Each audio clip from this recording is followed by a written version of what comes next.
Joseph, ruler of Egypt.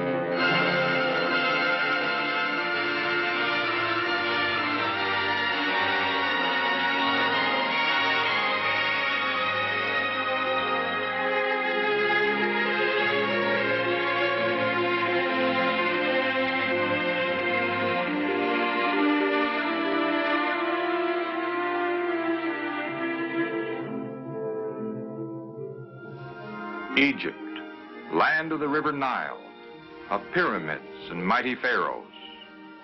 This is the land to which Joseph, a Hebrew lad, was brought as a slave from the land of Canaan. Here in Egypt, under God's blessing, Joseph had become the prime minister. God had made it known to Joseph that soon there would come upon the land 7 years of plenty, followed by 7 years of great famine. And as prime minister of Egypt, Joseph had ordered men to gather up 1/5 of the food in the 7 good years, to store it away for the 7 years of famine that would follow.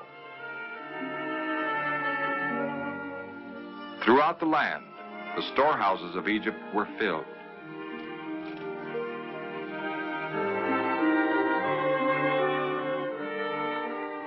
Then came the years of famine, just as God had said. 7 long years in which very little grain grew in the fields. Soon the famine which came upon Egypt also troubled other countries. Then Joseph opened the storehouses that had been filled during the years of plenty, and people from far and near came to buy grain, for only in Egypt was there food enough for all.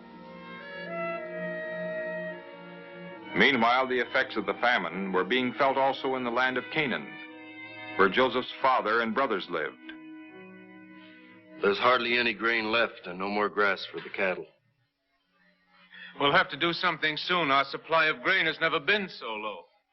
But where can we buy grain? Unless we do get some grain, we shall all starve. There's none to be had in all Canaan. My sons, listen to me. Why are you just looking at one another? Why don't you do something? I've heard there's grain in Egypt. Go down to Egypt and buy grain. Go quickly, so that we may live and not die. And so it was settled. Jacob's sons would go down to Egypt to buy grain, that is, all but Benjamin. Benjamin was to stay at home, for Jacob had already lost Joseph, one of the sons of his favorite wife, Rachel. And he would not risk losing Benjamin, the other son of Rachel, by sending him to far-off Egypt. News of Egypt's grain supplies had traveled far and wide, and many people were coming to Joseph to buy grain. As governor over the land, Joseph had great power, but he was kind, and no one who came to buy grain was refused. One day, Joseph saw something that made his heart leap within him. His own brothers had come to buy grain. And as they bowed before him, Joseph remembered the dreams he had dreamed long ago. The dreams in which God had foretold that someday his brothers would honor him as their ruler. Seeing that his brothers did not recognize him, Joseph decided to test them. And so he spoke roughly to them in the language of Egypt. You men are spies. You have come to see where our country is weak and open to attack. Oh, no, my lord. We, your servants, are 12 brothers, the sons of one man in Canaan. The youngest is with our father, and one is no more. Joseph was overjoyed to learn that both his father and his younger brother Benjamin were still alive. But hiding his feelings, he pretended not to believe his brothers and ordered them thrown into prison for 3 days.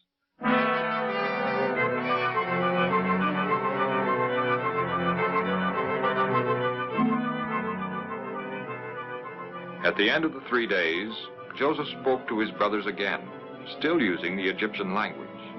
Through an interpreter, Joseph told his brothers, "If you do what I say, you will live, for I fear God. Let one of you remain in prison, and let the rest go and take home grain to feed your hungry families. Then bring your youngest brother to me, so I can see that you told the truth, and then you shall not die." When Joseph's brothers understood that they must bring Benjamin to Egypt, and thought of the grief that it would cause their father Jacob, they were filled with regret over what they had done to Joseph, and they began to talk excitedly, accusing themselves. We certainly did wrong to our brother Joseph. That's why this trouble has come to us now. Didn't I tell you not to sin against the boy, but you wouldn't listen? So now we are being punished for the wrong we did to him. And when Joseph heard what his brothers were saying, tears came to his eyes. But he turned away so that they wouldn't see him. Now he realized that his brothers at least regretted the wrong they had done. But Joseph was not yet ready to tell them who he really was, so he had Simeon put in prison. And he ordered his servants to give each of the other brothers a sack of grain and food for the journey. Then Joseph's brothers departed, not knowing that the money they had brought with them was being carried home again, hidden in the sacks of grain as Joseph had commanded.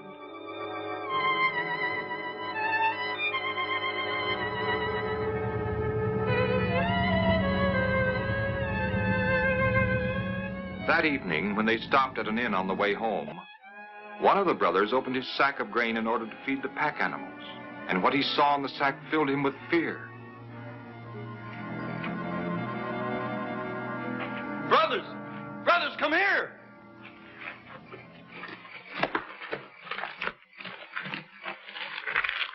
My money has been returned. It was right here in my sack. The Egyptian ruler will think we've stolen it. We dare not go back to Egypt now. But what of Simeon? If we don't return, he will be killed. We must return with Benjamin. Our father will never let us take Benjamin to Egypt. What has God done to us?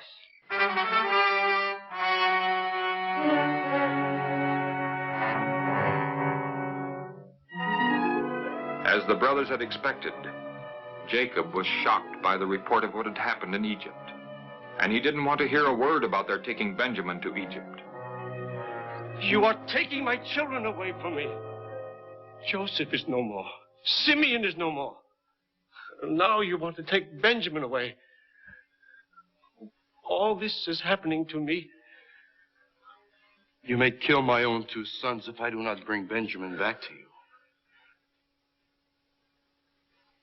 Put him in my care and I will bring him back to you. Benjamin will not go to Egypt. For Joseph is dead, and only Benjamin is left. If any harm would come to him on the journey, you would bring my gray hair down into the grave with me, with sorrow.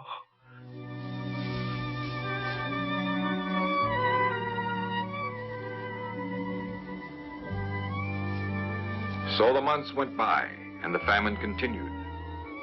Soon, all the grain which Jacob's sons had brought back from Egypt was gone, and they were again in great need of food. When Jacob suggested that they go buy more grain, his sons reminded him of what the Egyptian ruler had said. And the man solemnly warned us, saying, "You will not see my face unless your brother is with you." Why did you tell the man you had another brother? The man kept asking about our family, saying, "Is your father still living? Do you have another brother?" So we told him what he wanted to know. How could we know that he would say, "Bring your brother to me"? Let Benjamin go with me, and let us go at once so that we and you and our families may live and not die. I'll be responsible for him. If I don't bring him back to you, then let me bear the blame for it as long as I live. If we hadn't waited so long, we could have been back by now. Let me go with them, Father. I'll return to you safely.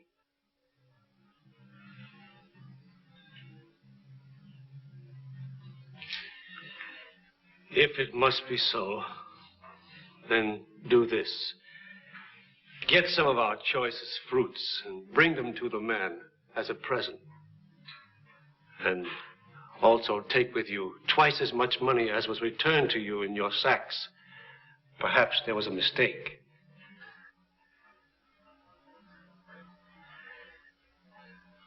Take also your brother and go again to the man. May Almighty God grant you mercy before the man, so that he will let Simeon,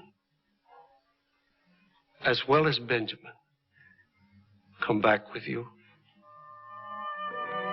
And so Joseph's brothers again got ready to go down to Egypt, leaving Jacob alone with no son to comfort him.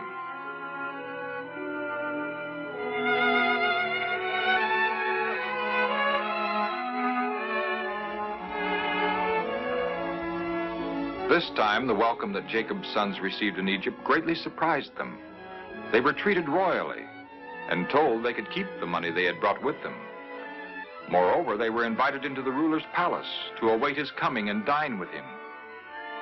Is your father well?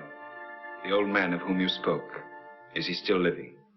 Your servant, our father, is well. He is still alive. And is this your youngest brother, the one of whom you spoke to me?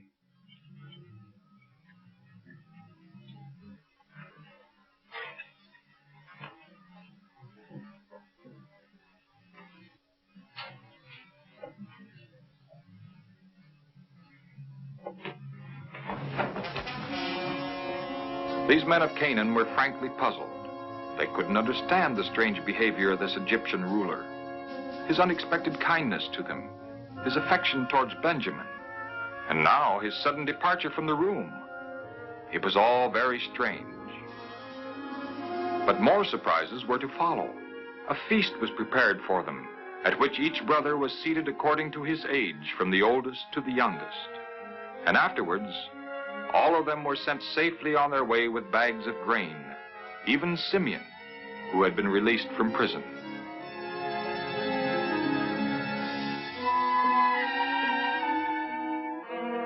But the joy of Jacob's sons didn't last long. Their caravan was scarcely on the way home before it was overtaken and stopped by some of Joseph's guards, who accused them of having stolen the silver cup from their master.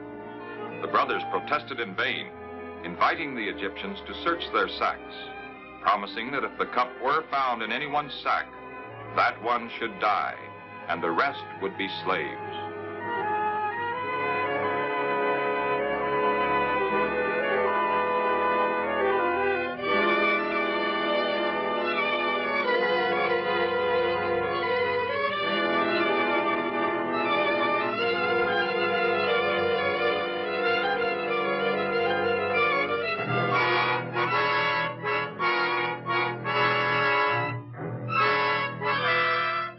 Once more, Joseph's brothers stood before him, this time to plead desperately for their younger brother. The cup had been found in Benjamin's sack, but his older brothers all offered to bear the blame. And when the Egyptian ruler refused, Judah made a touching plea. Let me stay, I beg you, and be a slave to you. And let the boy go back with his brothers. For how can I go back to my father if Benjamin is not with me? I couldn't bear to see the misery on my father's face if we went back without Benjamin. And now Joseph could not keep silent any longer. His brothers had shown that they were truly sorry for the wrong they had done to him. He must tell them who he is.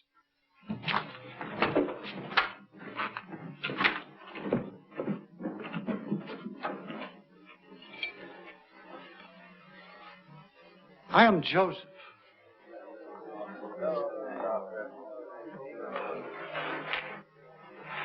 Please, come near me. I am your brother Joseph, whom you sold into Egypt. But don't feel sad or angry because you sold me here. It wasn't you, but God, who sent me here to keep people from dying. God has made me a friend and counselor to Pharaoh, and ruler over all the land of Egypt. Hurry back to my father and tell him, your son Joseph says, God has made me ruler of all Egypt. Come down to me and don't delay. You may live in the land of Goshen, and you shall be near me. You and your children and your children's children, and your flocks and your herds and all that you have.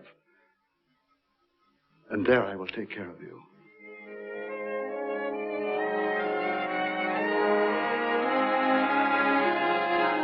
Then Joseph threw his arms around Benjamin, and they wept. And he kissed all his brothers and wept on their shoulders, showing that he had forgiven them. And adding to Joseph's joy was the thought that soon he would see his father again. So Joseph's brothers returned to the land of Canaan. And when they told their father that Joseph was the ruler over all the land of Egypt, Jacob could not believe them.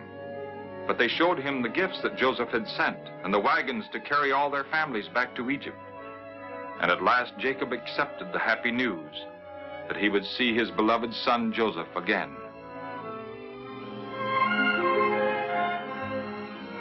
When Jacob arrived in Egypt, Joseph hurried out to meet him in his chariot. And Jacob thanked God for his goodness in allowing him to see once more the son he so dearly loved.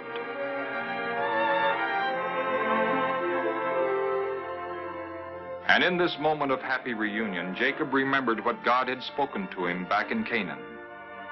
I am the Lord, the God of your father. Do not be afraid to go down to Egypt, for there I will make of you a great nation. And Jacob believed God's promise that his family would become a great nation in Egypt and would return to Canaan after many years.